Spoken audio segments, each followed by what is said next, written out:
रुकिए एक सेकंड। अगर आपकी शादी में बार बार रुकावटें आ रही हैं, रिश्ते आते हैं और टूट जाते हैं, घर वाले परेशान हैं, तुम खुद थक गए हो इंतजार करते करते, तो यह वीडियो आपके लिए है। मैं आपको कोई ज्योतिष का फंडा नहीं देने वाला। इस अंगूठी को पहनो, सब ठीक हो जाएगा वाली बात नहीं होगी। आज मैं आपके साथ शेयर करूंगा वो बातें जो गरुड़ पुराण में लिखी हैं। हमारे आर्षि मुनियों ने हजारों साल पहले जो कहा था वो आज भी उतना ही सच है। और जब आप यह सुनोगे तो शायद आप पहली बार समझोगे कि आपकी जिंदगी में जो हो रहा है उसके पीछे एक कारण है। पहले थोड़ा बैकग्राउंड समझते हैं। गरुड़ पुराण का नाम सुनते ही बहुत लोगों के मन में आता है कि अरे यह तो मृत्यु के बाद पढ़ते हैं, यह तो डरावनी किताब है। बिल्कुल गलत। गरुड़ पुराण सिर्फ मृत्यु की बात नहीं करता। यह पुराण पूरी जिंदगी का एक मानचित्र है, जन्म से मृत्यु तक, कर्म से लेकर रिश्तों तक। इसमें भगवान विष्णु ने गरुड़ को, जो उनके वाहन हैं, जीवन के गहरे रहस्य बताए। और उन्हीं रहस्यों में से एक है विवाह। शादी सिर्फ दो लोगों का मिलन नहीं है।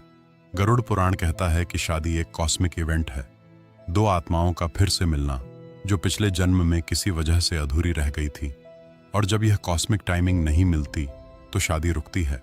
गरुड़ पुराण में कर्म के बारे में बहुत स्पष्ट लिखा है। जो हम इस जन्म में करते हैं वह अगले जन्म में आता है, और जो हमने पिछले जन्म में किया वह इस जन्म में आ रहा है।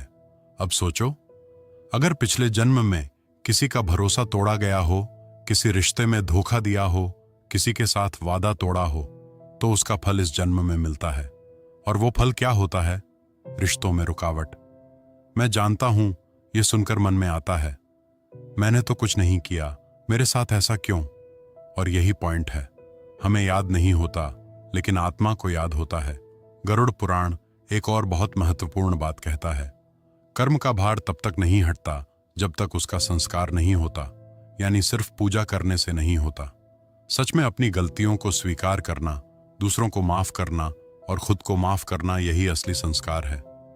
अगर आपकी शादी रुक रही है तो एक काम करिए, आज रात सोने से पहले मन ही मन उन सभी लोगों को माफ कर दो जिन्होंने आपको हर्ट किया है, और खुद से माफी मांगो उन लोगों के लिए जिन्हें आपको हर्ट किया। फिर देखो क्या होता है। अब बात करते हैं उस चीज की जो बहुत कम लोग जानते हैं, पितृदोष। गरुड़ पुराण में इसका जिक्र कई बार आता है। पितृदोष का मतलब है पूर्वजों की अनसुलझी ऊर्जा जो हमारे जीवन पर असर डालती है। यह थोड़ा अजीब लग सकता है, लेकिन साइंटिफिकली भी इसे समझा जा सकता है। एपिजेनेटिक्स स्टडीज कहती हैं कि हमारे पूर्वजों के इमोशनल ट्रॉमा हमारे डीएनए में रिकॉर्ड होते हैं, यानी उनका दर्द, उनकी अधूरी इच्छाएं किसी न किसी रूप में हमारे जीवन में आती हैं। गरुड़ पुराण कहता है कि अगर घर में किसी पूर्वज की मृत्यु के बाद सही तरीके से अंतिम संस्कार नहीं हुआ, किसी को परिवार से अलग कर दिया गया, उसका नाम तक नहीं लिया गया, या किसी के साथ बड़ा अन्याय हुआ, तो उस परिवार में अगली पीढ़ियों के विवाह में रुकावट आती है। मैं आपको डराने के लिए नहीं कह रहा, मैं इसलिए कह रहा हूं क्योंकि इसका समाधान भी दिया गया है। श्राद्ध करो, पितृ तर्पण करो। अगर खुद नहीं कर सकते तो किसी पंडित से करवाओ। अपने पूर्वजों को याद करो, चाहे उन्हें जानते हो या नहीं।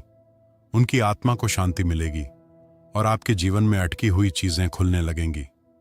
अब एक बात जो थोड़ी कड़वी है लेकिन जरूरी है। हमारा अपना स्वभाव भी हमारे विवाह में रुकावट बन सकता है। अहंकार। मैं जानता हूं, यह सुनकर मन कहता है मुझे अहंकार नहीं है, लेकिन रुकिए, अहंकार सिर्फ मैं बड़ा हूं वाला नहीं होता।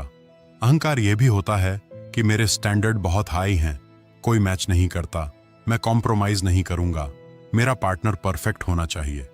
गरुड़ पुराण कहता है जो मनुष्य दूसरों में दोष देखता है वह स्वयं उन दोषों को अपने जीवन में आमंत्रित करता है।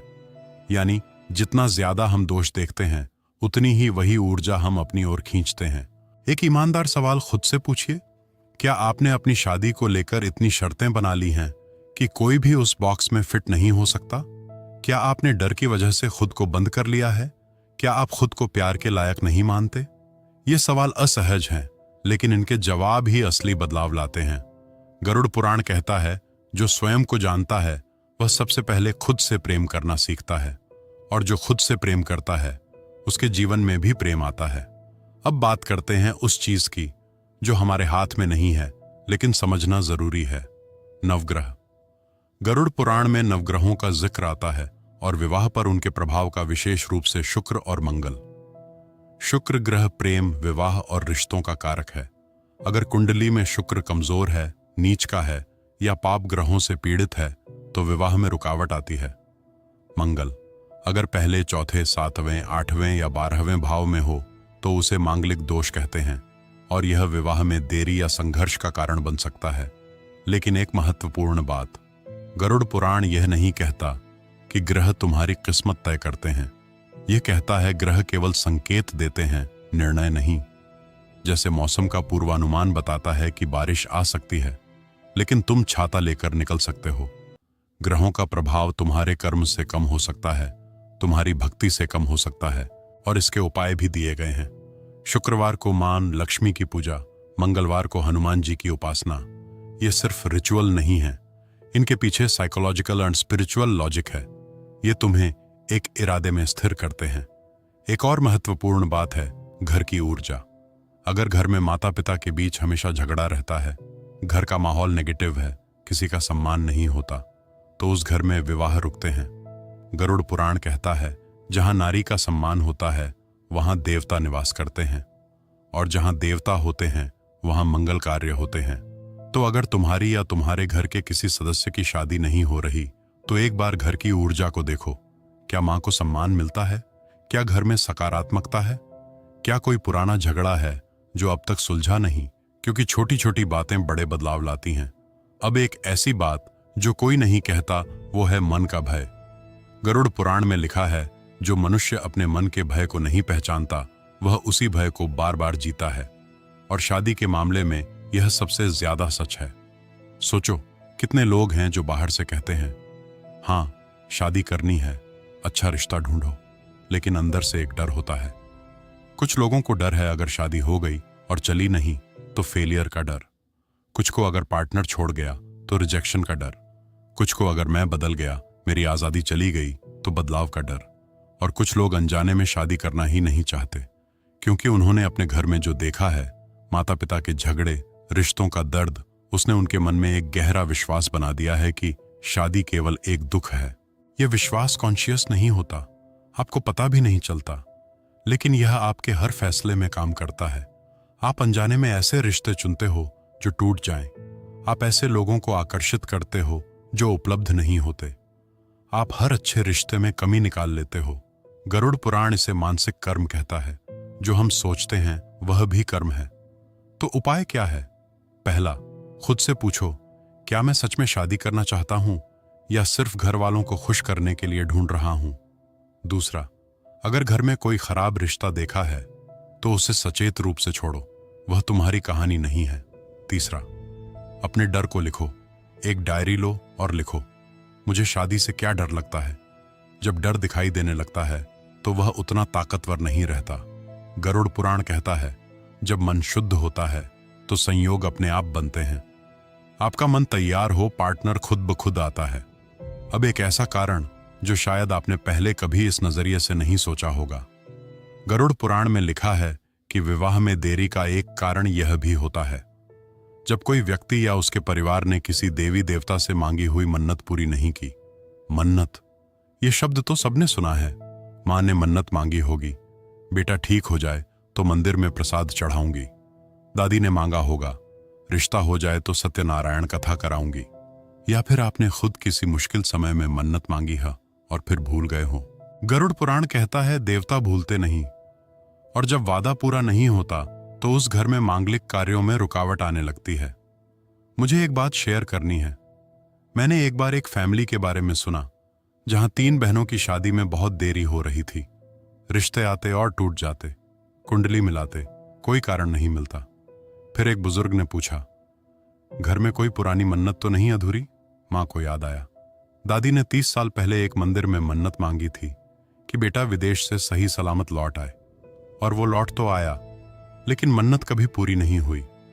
उस मन्नत को पूरा किया गया और अगले 6 महीने में तीनों बहनों के रिश्ते हो गए। अब मैं यह नहीं कह रहा कि यह हमेशा होता है, लेकिन गरुड़ पुराण यह जरूर कहता है कि जो देवताओं से लिया है वह लौटाना होगा। तो आज एक काम करिए, घर के बड़ों से पूछो क्या कोई पुरानी मन्नत है जो अधूरी रह गई है?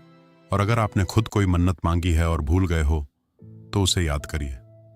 इससे भी बड़ी बात गरुड़ पुराण में कहा गया है कि जो व्यक्ति नियमित रूप से भगवान विष्णु का ध्यान करता है, तुलसी अर्पित करता है और ओम नमो भगवते वासुदेवाय का जाप करता है, उसके जीवन के सभी अटके हुए काम धीरे धीरे खुलने लगते हैं। यह मंत्र सिर्फ शब्द नहीं है, यह एक वाइब्रेशन है, एक इंटेंशन है। और गरुड़ पुराण के अनुसार इंटेंशन सबसे बड़ी शक्ति है। तो अब से रोज 108 बार बस इतना करिए, बाकी ईश्वर पर छोड़ दो। तो अब समरी करते हैं।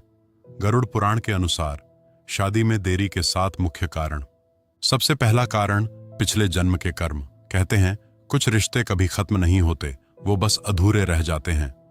पिछले जन्म के वही अधूरे वादे, अधूरी भावनाएं इस जन्म में आपकी राह को प्रभावित कर सकती हैं। इनका समाधान है माफी, स्वीकार और अपने कर्मों को बेहतर बनाना। दूसरा कारण है पितृदोष। जब हमारे पूर्वज संतुष्ट नहीं होते तो उनकी ऊर्जा हमारे जीवन में रुकावट बन सकती है। कई बार बिना वजह चीजें अटकती रहती हैं। श्राद्ध, तर्पण और सम्मान के साथ उन्हें याद करना इस प्रभाव को कम करने का एक तरीका माना जाता है। तीसरा कारण है आपका खुद का स्वभाव। थोड़ा रुक कर सोचिए, क्या कहीं आपका अहंकार, आपकी जिद या फिर खुद को पूरी तरह स्वीकार न कर पाना आपको पीछे रोक रहा है? जब तक आप खुद से प्यार करना नहीं सीखते, तब तक कोई और भी आपको पूरी तरह अपना नहीं पाता। सेल्फ अवेयरनेस ही यहां सबसे बड़ी चाबी है। चौथा कारण है ग्रहों की स्थिति। हर चीज का एक सही समय होता है। कभी कभी मेहनत करने के बावजूद परिणाम देर से मिलते हैं। ऐसे में धैर्य, भक्ति और सही दिशा में किए गए उपाय आपकी ऊर्जा को संतुलित कर सकते हैं। पांचवां कारण है घर की एनर्जी और पारिवारिक माहौल। जिस घर में तनाव, नकारात्मकता या असम्मान होता है, वहां रिश्तों की नींव मजबूत नहीं बन पाती। लेकिन जहां प्यार, सम्मान और पॉजिटिविटी होती है, वहां अच्छे रिश्ते अपने आप आकर्षित होते हैं। छठा कारण है आपके मन के अनजाने डर। कभी आपने नोटिस किया है कि आप खुद ही रिश्तों से डरते हैं? क्या मैं अच्छा पार्टनर बन पाऊंगा? क्या यह रिश्ता टिकेगा? ये अनकॉन्शियस बिलीफ्स आपको पीछे खींचते हैं। इन्हें पहचानना और ईमानदारी से तोड़ना बहुत जरूरी है। और सातवां कारण है अधूरी मन्नत और ईश्वर का आशीर्वाद। कभी कभी जिंदगी सिर्फ एक चीज मांगती है, सच्ची श्रद्धा। जब आप दिल से जुड़ते हैं तो रास्ते अपने आप बनने लगते हैं। लेकिन इन सब के बीच एक बात सबसे ज्यादा महत्वपूर्ण है, प्रयास। क्योंकि चाहे कारण कोई भी हो, अगर आप खुद कोशिश नहीं करेंगे तो कुछ भी नहीं बदलेगा। कहाँ भी गया है, ईश्वर रास्ता दिखाता है, लेकिन उस रास्ते पर चलना आपको ही पड़ता है।